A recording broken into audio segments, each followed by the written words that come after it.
शिव महापुराण की कथा कहती है, श्राद्ध पक्ष में पड़ने वाला प्रदोष का व्रत किसी भी दिन पड़े, चाहे सोम हो, मंगल हो, बुध हो, गुरु हो, शुक्र हो, शनि हो, कोई से भी दिन पड़े, जो प्रदोष काल के समय 3 कलश में दूध लेकर उसमें काली तिल डालकर, जौ डालकर और उसमें थोड़ा सा डाब डालकर, डाब मतलब कुसा डालकर पीपल, बड़ और बेलपत्री के पेड़ के नीचे चढ़ा देता है, उसके घर में कभी संपदा की कमी नहीं होती महाराज। लक्ष्मी कभी समाप्त नहीं हो सकती। दुकान, व्यापार, व्यवसाय, फैक्ट्री कुछ भी अगर खड्डे में भी जा रही है तो उबर जाती है। श्राद्ध पक्ष के प्रदोष का इतना महत्व होता है, पर प्रदोष काल में ही चढ़ेगा, शाम के समय प्रदोष काल, पीपल के नीचे, बट वृक्ष के नीचे, बड़ के पेड़ के नीचे, बेलपत्री के नीचे घी का दिया लगाकर आप दूध समर्पित करो। स्टील के पात्र में थोड़ा सा दूध लेकर, कटोरी में ले जाओ, अगर पात्र भर कर नहीं ले जा सकते तो कटोरी पर ले समर्पित। शिव का सबसे प्रिय अगर कोई व्रत है तो प्रदोष का ही व्रत है। शंकर को राजी है वो व्रत, क्योंकि शिव और पार्वती का दोनों का मिलन का व्रत है, भगवान शंकर के मिलन का व्रत। पीपल के वृक्ष के नीचे पितरों की शांति है तो कितने चावल के दाने चढ़ते हैं? अगर कोई ब्राह्मण ने कह दिया तुम्हारे यहाँ पितृ दोष है, 1 रुपया कमाते हो, 1.25 रुपये खर्च होता है, तुम्हारे पास में पैसा टिकता नहीं, तुम्हारे यहाँ पितरों का दोष है, तो तुम 1 चावल का दाना अगर आप कहे कि पीपल के वृक्ष के नीचे दिया लगाओ, पीपल के वृक्ष के नीचे आप जल चढ़ाओ, या महादेव के मंदिर में 1 लोटा जल चढ़ाओ, तो हम कहते हैं ना कि प्रदोष के दिन बेलपत्री का वृक्ष, पीपल का वृक्ष, आंवले का वृक्ष, बड़ का वृक्ष या शंकर का शिवालय, फिर से सुन लेना, पीपल का वृक्ष, बेलपत्र का वृक्ष, आंवले का वृक्ष, बट का वृक्ष या फिर शंकर का, जम के बोलो, शिवालय। शिवालय का मतलब शंकर का मंदिर या शिव। प्रदोष के दिन अगर आपको लग रहा है कि हमारे यहाँ पितृदोष है, बहुत तकलीफ चल रही है, बहुत कोई ने कहा पितृदोष है, कोई कह रहा है पितरों का, तुम्हारे यहाँ ये तकलीफ है, पितरों की ये तकलीफ है, पितरों की वो तकलीफ है, पितरों की ये तकलीफ है, बार बार अगर कोई कह रहा है तो फिर आपको उसमें स्मरण करना पड़ेगा कि हम चावल के कितने दाने भगवान शंकर को समर्पित कर दें कि भोलेनाथ हमारे पितरों को तृप्त कर दें। हम तृप्त नहीं करेंगे, हमारी सामर्थ्यता नहीं है कि हम पितरों को तृप्त कर सकते। आप में से कोई है जो पितरों को तृप्त कर सकता है? संसार में कोई नहीं जन्मा जो अपने पितरों को, अपने पूर्वजों को तृप्त कर दे। गया जी का पिंडदान कर लो, तर्पण कर लो, तिलांजलि दे दो, घर में ब्राह्मण भोज करा दो, साधु भोज करा दो, संत भोज करा दो, तुम दुनिया भर का सारा 50 काम कर लो, उसके बाद भी तुम पत्रिका किसी को दिखाओगे तो वो भी कह देगा तुम्हारे यहाँ, फिर वापिस कहेगा कि पितृ दोष है। अब तुमने अभी इतना अनुष्ठान करा, इतना पिंडदान करा, इतना तर्पण करा, इतनी तिलांजलि करी, इतना सब कुछ करा, इसके बाद वापिस पितृदोष आ गया, फिर वापिस पितृदोष। क्यों? दुनिया में ऐसा कोई नहीं जन्मा जो अपने पितरों को तृप्त कर। आप अपने घर के लोगों को तृप्त नहीं करते, जो जिंदा हैं वो उनको बोलो री भाई जीजियो, सही है कि गलत है?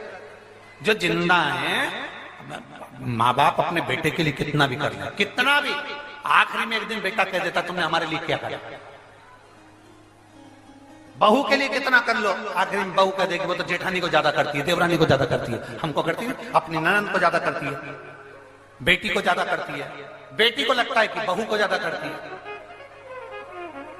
दामाद को लगता है बेटी को ज्यादा करती है, नाती पंती सबको कितना भी कर लो, तुम अपने अड़ोसी पड़ोसी तुम्हारे रिश्तेदारों को तुम कितना भी दे लो, कितना भी कर लो, पर जब ये तृप्त नहीं हुए तो वो बोलो तो कैसे हो जाएगा? अपनी सामर्थ्यता है, अपनी सामर्थ्यता है कि अपन तृप्त कर ले उनको? अपनी कोई सामर्थ्यता नहीं है कि अपन पितरों को तृप्त कर ले, या अपनी सामर्थ्यता के अंतर्गत नहीं। ये अपनी सामर्थ्यता नहीं है कि हम अपने पूर्वजों को, अपने पितरों को तृप्त कर। तृप्त कौन करेगा?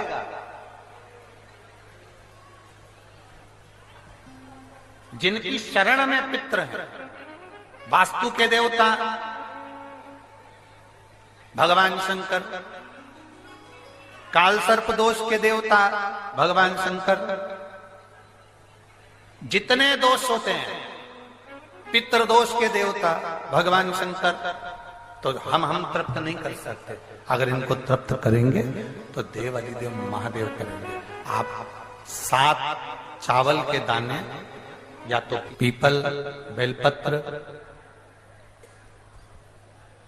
आंवला, बटवृक्ष, या फिर शिवालय, प्रदोष के दिन 7 चावल के दाने आप इन जगह में से कहीं पर भी अगर आप समर्पित कर देते हैं, तो उसके बाद आप जो जिंदगी जी रहे हैं, और 3 महीने फिर आप अंदाजा लगा कर देखना कि आपने जो 7 चावल के दाने इन स्थान पर अगर आपने समर्पित करे, तो उसका फल पितरों को मिला कि नहीं मिला, और उसका फल हमें प्राप्त हुआ क्या?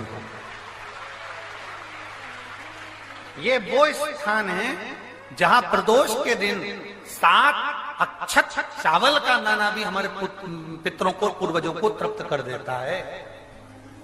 कौन कौन सा स्थान वापिस बोलेंगे सभी लोग? पहला पीपल, दूसरा बेलपत्र, तीसरा आंवला, चौथा बटवृक्ष, और 5वां शिवालय, शंकर भगवान का स्थान।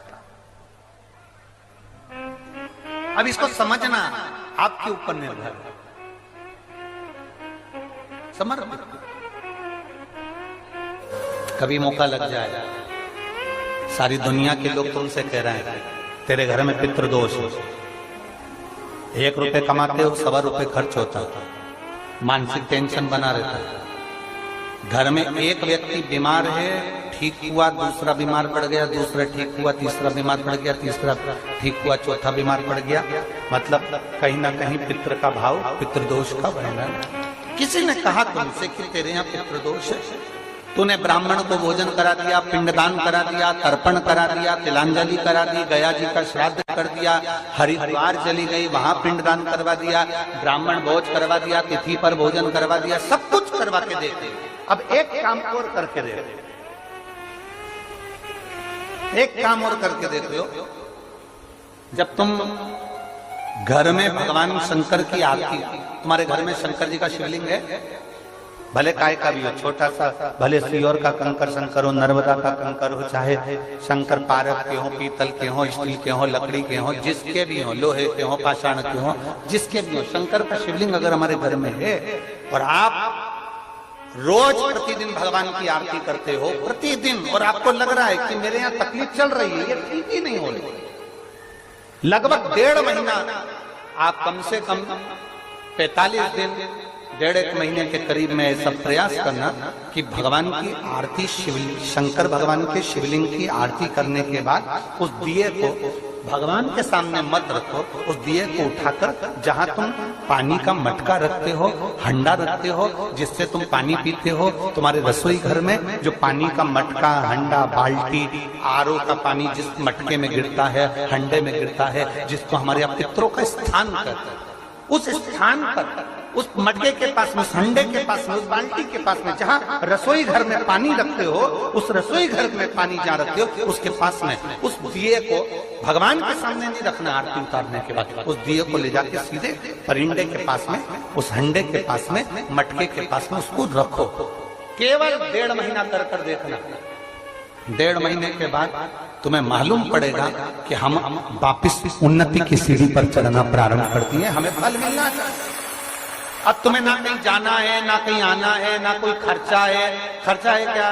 ईमानदारी से बोलो, कोई तुम्हारा लाखों का रुपया लग गया क्या? रोज आरती करते हो रोज आरती। बस आरती का नियम बना लो कि हमको पितृदोष किसी ने बोला है, हमारे घर में अशांति है, पितृदोष है, कोई कह रहा है कि तुम्हारे घर में पितृदोष है। हमने सब कुछ करके देख लिया, अब हमें ये करना है कि महादेव की आरती जब होती है तो उसकी ज्योत का दर्शन करने पर 1000 कपिला गाय के दान का पुण्य मिलता है। तो ये पुण्य हम हमारे पितरों को देते हैं, जिससे उनकी मुक्ति हो जाए और हमें आशीर्वाद प्राप्त। उस दिए को नीचे नहीं रखना, आरती उतारने के बाद आरती पूरी हो जाए तब उस दिए को ले जाकर, जब आप ले जाकर उसको रखें तब उस स्थान पर रखें जहां पितरों का स्थान, जहां पितरों का स्थान।